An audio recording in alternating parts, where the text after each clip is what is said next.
جمعے والے دن سورہ کہف مکمل پڑھنا سنت ہے یا پہلی 10 آیات؟ دیکھیں حدیث میں دونوں کی فضیلت ہے، پہلی 10 آیات کی بھی اور سورہ کہف کی بھی، تو یہ ایک پیکج ہوتا ہے، آپ سمجھ لیں کہ اصل تو یہ ہے کہ پوری سورہ کہف پڑھے، پوری نہیں پڑھ سکتے تو چلے ایک اللہ نے ایک اور پیکج ہمیں دیا ہے کہ پہلی 10 آیتیں پڑھ لیں۔ اس کی مثال ایسے ہے جیسے حدیث میں جو تسبیح کا حکم ہے 33 دفعہ سبحان اللہ، 33 دفعہ الحمدللہ، 34 دفعہ اللہ اکبر، یہ ہر نماز کے بعد ہے، لیکن حدیث میں 10 دفعہ بھی ہے کہ 10 دفعہ سبحان اللہ، 10 دفعہ الحمدللہ، 10 دفعہ اللہ اکبر، تو یہ ان لوگوں کے لیے پیکج ہے کہ بھائی جو 33 دفعہ نہیں پڑھ پا رہے تو چلو 10 دفعہ پڑھ لو۔ تو اس طرح اصل فضیلت تو یہی ہے کہ 33 دفعہ سبحان اللہ پڑھا جائے، 33 دفعہ الحمدللہ، 34 دفعہ اللہ اکبر، یہ نہیں ہو سکتی تو some thing is better than nothing, تو 10 دفعہ پڑھ لیا جائے۔ تو یہی سورہ کہف کا بھی ہے، اصل تو یہی ہے کہ پوری سورہ کہف پڑھی جائے، نہیں تو کم از کم پچھلی 10 آیات پڑھ لیں۔ جمعے کی نماز فرض ہے یا واجب؟ جمعے کی نماز فرض ہے یا واجب؟ میں نے کتاب میں اسے فرض پڑھا تھا، لیکن کئی لوگ اسے واجب بھی بتاتے ہیں، اس بارے میں تفصیل سے رہنمائی فرمائے صدام حسین راجستھان سے۔ دیکھیے جمعے کی نماز فرض ہے کیونکہ دلیل قطعی سے ثابت ہے، سورہ جمعہ میں قرآن مجید میں اللہ تعالیٰ کے ارشاد ہے اذا نودی للصلاۃ من یوم الجمعۃ فاسعوا الی ذکر اللہ، جب جمعے کے دن اللہ کی یاد کے لیے بلایا جائے تو اللہ کی یاد کی طرف دوڑو۔ تو یہ جو قرآن سے مضبوط دلیل ہے قطعی، تو جو قطعی دلیل سے جس چیز کا وجوب ثابت ہوتا ہے اس کو اصطلاح میں فرض کہا جاتا ہے، تو فرض ہے۔ رہا مسئلہ کہ بعض فقہاء نے واجب لکھا ہے، تو وہ اس لیے کہ یہ فرض اور واجب تو اصطلاحات ہیں، واجب کہتے ہیں جو دلیل ظنی سے ثابت ہو، قطعی سے نہ ہو، یعنی یقینی بہت زیادہ یقینی دلیل نہ ہو، اور فرض کہتے ہیں جو ایسی پکی ڈھکی دلیل سے ثابت ہو جس کا انکار ممکن نہ ہو۔ تو لیکن یہ ایک دوسرے کے معنی میں بھی استعمال ہوتے ہیں، بعض دفعہ فرض کو واجب کہہ دیا جاتا ہے، بعض دفعہ واجب کو فرض کہہ دیا جاتا ہے، تو بعض فقہاء نے فرض کو واجب کہہ دیا، بعض نے واجب کو فرض کہہ دیا، لیکن اگر اصطلاحات میں جائیں گے تو پھر فرض کہا جائے گا جمعے کی نماز کو۔ گاؤں کی مسجد میں جمعہ ادا کرنا، میں جس گاؤں میں رہتا ہوں وہاں مسجد ہے لیکن امام نہیں ہے، اذان 5 وقت کی ہوتی ہے، امام نہ ہونے کی وجہ سے یا با جماعت نماز نہیں ہوتی، ہر کوئی اپنی مرضی سے نماز پڑھتا ہے، وہاں صرف جمعے میں ایک مولوی صاحب نماز پڑھانے آتے ہیں، تو کیا وہاں جمعہ کی نماز ہو جائے گی یا نہیں؟ اور جمعہ پڑھنے جانا ہوگا جہاں پانچوں وقت کی با جماعت نماز ہوتی ہو۔ امداد علی نواب شاہ سے۔ دیکھیں گاؤں میں جمعہ نبی صلی اللہ علیہ وسلم سے ثابت نہیں ہے، جب نبی صلی اللہ علیہ وسلم مدینہ میں جمعہ پڑھاتے تھے تو گاؤں کے لوگ باری باری آیا کرتے تھے، ہمیں کہیں بھی نہیں ملتا کسی صحیح روایت سے کہ نبی صلی اللہ علیہ وسلم کے دور میں گاؤں یا دیہات میں جمعہ یا عید کی نماز ہوئی ہو۔ حضرت علی کا مشہور قول ہے کہ لا جمعۃ ولا تشریق الا فی مصر جامع، کہ جمعہ اور تشریق جو ہے یہ صرف شہر میں ہی ہوگی۔ تو اس لیے جو چاروں ائمہ اس بارے میں متفق ہیں وہ یہ ہیں کہ جمعے کی نماز کے لیے ہر امام کے نزدیک کچھ نہ کچھ شرط ہے، کسی نے کہا کہ 40 افراد کی شرط، کسی نے کہا کہ بڑی بستی ہونی چاہیے۔ تو جو ہمارے نزدیک راجح قول ہے، جو قرآن و سنت سے ثابت شدہ قول ہے، یعنی نبی صلی اللہ علیہ وسلم کے دور میں کہیں بھی ہمیں یہ ملتا نہیں ہے کہ جمعے میں جو بالکل گاؤں میں جمعہ کی نماز پڑھائی گئی ہو۔ تو اگر جمعے کی نماز گاؤں دیہاتوں میں جائز ہوتی تو نبی صلی اللہ علیہ وسلم کے دور میں مدینہ کے گرد جو چھوٹی چھوٹی بستیاں تھیں وہاں جمعے کی نماز ہوتی کسی گاؤں میں۔ تو اس لیے شہر ہو یا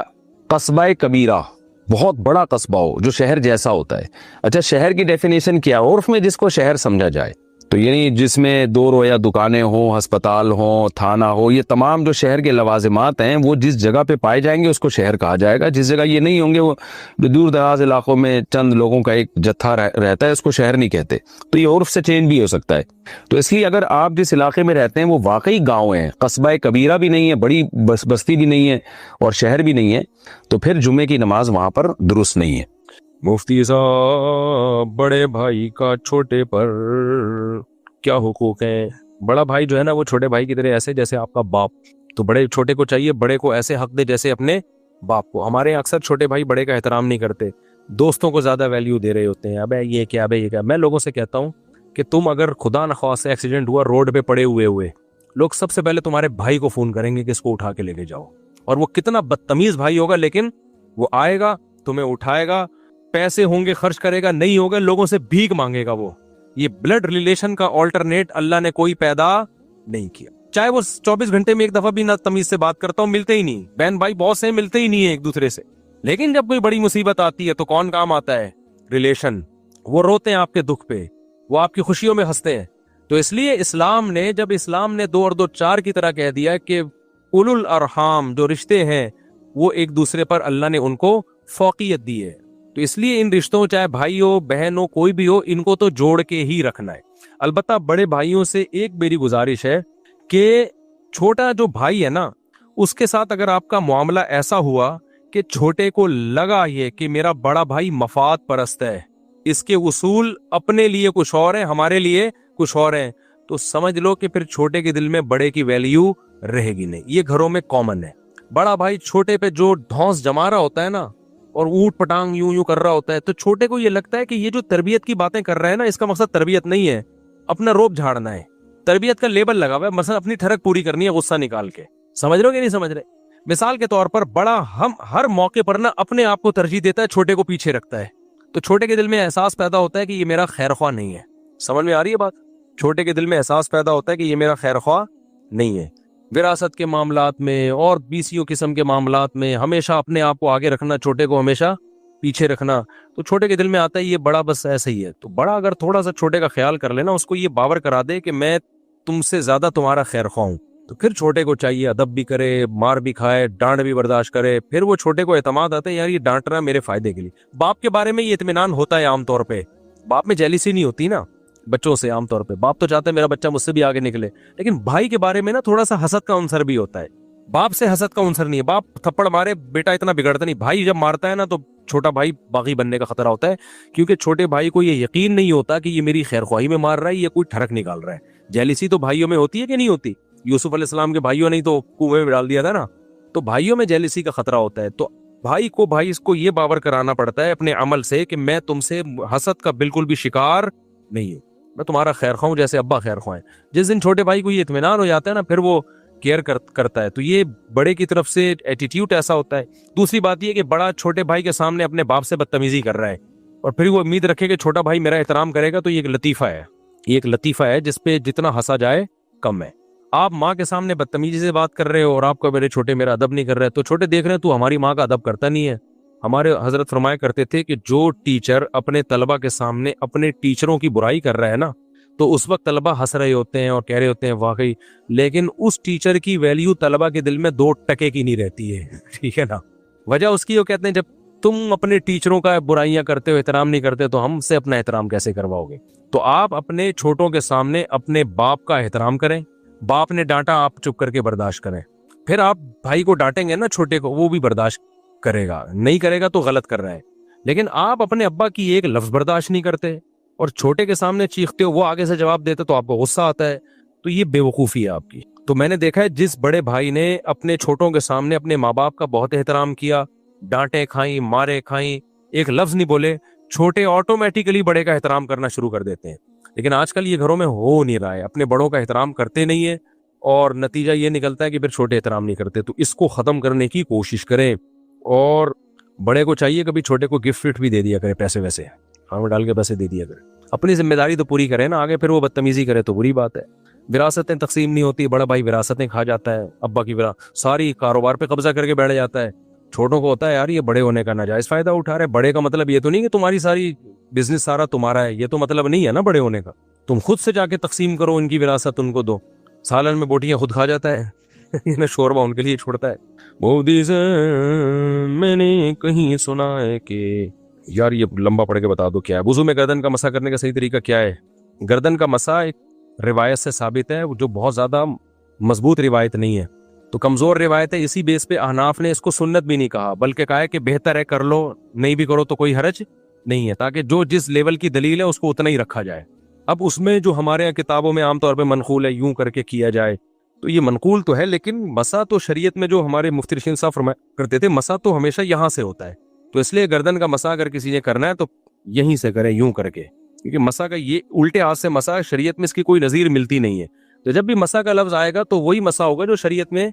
جو مسح کہلاتا ہے، تو وہ ہمیشہ اس طرف سے ہوتا ہے۔ تو گردن کا مسح کمزور روایت سے ثابت ہے، اسی وجہ سے ہم اس کو سنت نہیں کہتے، لیکن چونکہ روایت بہرحال ہے لہذا اس کو بدعت کہنا بھی ٹھیک نہیں ہے، اس لیے ہم کہتے ہیں افضل ہے کر لینا، کوئی سنت موقدہ میں شامل کوئی نہ بھی کرے تو بھی کوئی حرج نہیں ہے، لیکن اس کرنے والے کو جو ہمارے اہل حدیث لوگ بدعت ہی کہہ رہے ہوتے ہیں یہ بھی غلط ہے۔ کیا جب انسان کی روح نکلنے کا ٹائم ہوا تو اس کے قریب سورہ یاسین پڑھنی چاہیے؟ میرے علم میں ایسی روایت ہے نہیں کہ سورہ یاسین پڑھنے سے روح آسانی سے نکلتی ہے، لیکن میرا علم کوئی ایسا نہیں ہے کہ ساری دنیا کی ساری نالج ہمارے پاس ہو۔ اگر کسی کے علم میں کوئی صحیح حدیث ہو، ضعیف روایتیں ہیں اس بارے میں، اب آپ کو گردن کے مسئلے پہ جب ضعیف روایت تو آئی تو آپ نے وہاں یوں کر دیا، اور یہ والی تو روایتوں کا بھی ذوف کا بھی ایک درجہ ہوتا ہے نا، کچھ بہت ضعیف ہوتی ہیں، کچھ زیادہ ضعیف نہیں ہوتی، درجہ حسن کے قریب قریب ہوتی ہیں، اور کچھ ایسی ہوتی ہیں کہ وہ ضعیف ہوتی ہیں لیکن جب مجتہد تک پہنچی تھی اس وقت ضعیف نہیں تھی، وہ صحیح تھی، بعد کی سند میں کوئی ضعیف راوی آ گیا، تو اس لیے یہ فرق ہوتا ہے، ورنہ اصولی بات یہ ہے کہ ضعیف حدیث سے کوئی مسئلہ ثابت نہیں ہوتا۔ مفتی صاحب، ہر اتوار میں بیان میں آتا ہوں، پہلی اتوار کو میں پہلے نہیں آیا، میرے والدہ کا انتقال ہو گیا تھا، آپ سے بالخصوص دعا کی درخواست ہے، دل سے دعا ہے بھائی، اللہ تعالیٰ آپ کی والدہ کو کی مغفرت فرمائے اور آپ کو صبر جمیل کی توفیق عطا فرمائے۔ ربیع الاول کا دن ہے، ربیع الاول عید کا دن ہے، آپ روزہ رکھنے سے منع کرتے ہیں، پھر بھی تو عید کا دن ہے، پھر جمعہ رمضان میں 4 جمعے آتے ہیں، اس میں کیوں روزہ رکھتے ہیں؟ میں بہت لمبی بات کر چکا ہوں میں کہ روزہ اور عید جمع نہیں ہو سکتے ہیں، تو رمضان میں جو جمعہ آتا ہے وہ تو رمضان کی وجہ سے رکھا جا رہا ہوتا ہے، جمعے کی وجہ سے نہیں رکھا جا رہا ہوتا، جمعے کی وجہ سے الگ سے کوئی روزے کی فضیلت نہیں ہے۔ نبی صلی اللہ علیہ وسلم کے دور میں، صحابہ کے دور میں امام خاص نہیں ہوتا تھا اور نہ امامت کا معاوضہ لیتا تھا، تو پھر آج کیوں؟ نبی صلی اللہ علیہ وسلم کے دور میں امامت کا نہ معاوضہ ہوتا تھا، نہ امام، مسجدوں کے متعین امام ہوتے تھے، کچھ چیزوں کا تعلق ہوتا ہے مینجمنٹ سے، اور بھی بہت سارے کام ہیں۔ نبی کے دور میں تو یہ مدرسے بھی نہیں تھے، یونیورسٹیاں بھی نہیں تھیں، مدرسوں میں ایسا بھی نہیں تھا بخاری کا گھنٹہ ہو، ترمذی کا گھنٹہ ہو، ہدایہ کا گھنٹہ ہو، فقہ کا، عربی گرامر پڑھائی جاتی ہو، لیکن جب دور گزر گیا تو کچھ ضرورت ایجاد کی ماں ہوتی ہے، بہت ساری چیزیں۔ حضرت عمر نے باقاعدہ فوجیوں کی تنخواہیں متعین کی تھیں، نبی کے دور میں تو فوجیوں کی تنخواہیں جو جہاد کرتے تھے فری میں کرتے تھے نا، مال غنیمت ملتا تھا۔ اب ساری دنیا میں جو اسلامی ملک ہیں ان کی باقاعدہ فورسز ہیں، ان کی وردی ہوتی ہے، ان کی پریڈ ہوتی ہے، ان کی تنخواہیں ہوتی ہیں، بیوہ کا کمیشن ہوتا ہے، پینشن ہوتی ہے، تو آج تک کسی نے ان فوجیوں پہ اعتراض نہیں کیا کہ نبی کے دور میں تو فری میں لڑتے تھے، غزوہ بدر میں کتنی تنخواہ لے کر گئے تھے حضرت عمر، ہے بھائی، نہ نشان حیدر ملتا تھا، ٹھیک ہے نا؟ تو کسی کو فوجیوں پہ اعتراض نہیں ہوتا کہ سعودی عرب کی فوج بھی غلط ہے، پاکستان کی آرمی کو بھی ختم کر دو، فی سبیل اللہ بارڈر سنبھالیں، فوراً کہیں گے بھائی وہ بہت محدود ریاست تھی، اس میں یہ کام فی سبیل اللہ ہو سکتے تھے، اب جب بڑی بڑی طاقتیں ریاستیں بن گئی، کام پھیل گیا، تو اس کام کو آرگنائز کرنے کی ضرورت ہے۔ تو ایسے ہی نبی کے دور میں اماموں کی نہ تنخواہیں تھی، محدود لوگ تھے، ریاستیں بھی چھوٹی تھی، جب ریاستیں پھیلنا شروع ہوئی ہیں، خلافتیں ہوئی ہیں، تو پھر ایک بہت بڑا سیٹ اپ وجود میں آیا، پھر اس کام کو باقاعدہ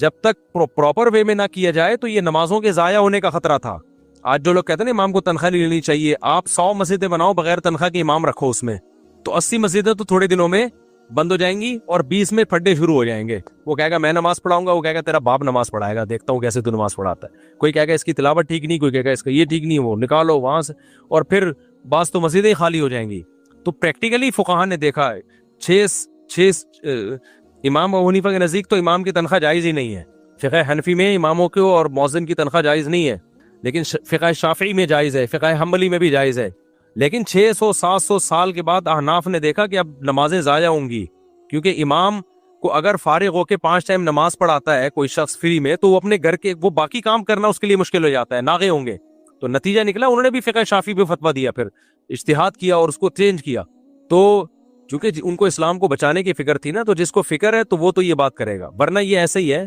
کہ نبی کے دور میں فوجی تنخواہ نہیں لیتے تھے، اب کیا ہے، اب بھی فوج کی تنخواہیں بند کرو تو فوراً ملک کی سالمیت خطرے میں پڑ جائے گی، لوگ آرمی چھوڑ چھوڑ کے بھاگنا شروع ہو جائیں گے، بارڈر خالی ہو جائیں گے، پھر فی سبیل اللہ جس نے جانا ہے بہت سے لوگ چلے جائیں گے، نہ ان کو ٹریننگ ہوگی، کچھ بھی نہیں ہوگا، تو نتیجہ کیا نکلے گا، ملک جائے گا۔ تو جب بھی کوئی اعتراض کیا کرے نا کہ مولوی لوگ تنخواہ لے کے نماز پڑھا رہے ہیں، بولے فوجی لوگ تنخواہ لے کے لڑ رہے ہیں، تو فوج کا نظام بھی ختم کرو، ہم مولویت کا نظام ایک دم، لیکن مولویوں سے لوگوں کو ٹھرک ہے، اصل میں علماء سے ٹھرک ہے، جو بوجھ نکالنا ہوتا ہے مولویت پہ آ کے نکالتے ہیں اور پھر وہاں سے نظریں چرا لیتے ہیں۔ مولانا امین اوقاڑوی صاحب کہا کرتے تھے کہ یہ جماعت المسلمین والے نا اکثر کہتے تھے کہ یہ مولوی لوگ قرآن پڑھتے ہیں اور پیسے لیتے ہیں، نمازوں میں 5 نمازیں پڑھانا تو قرآن ہی پڑھ رہے ہیں نا، تو قرآن تو کہتے ہیں لا تشتروا بآیاتی ثمنا قلیلا، میری آیات کو پیسوں کے بدلے میں مت بیچو، تو جتنے مولوی نماز پڑھا رہے ہیں، مدرسوں میں قرآن پڑھا رہے ہیں اور تنخواہ لے رہے ہیں، یہ سب قرآن کو پیسوں کے بدلے میں بیچ رہے ہیں۔ تو مولانا امین اوقاڑوی صاحب سے کسی نے سوال پوچھا، انہوں نے کہا کہ جس نے یہ قرآن میں پڑھ کے یہ آیتیں ہم پہ فٹ کر رہے ہو، اس نے کہا تم نے جو قرآن خریدا تھا جس دکان سے،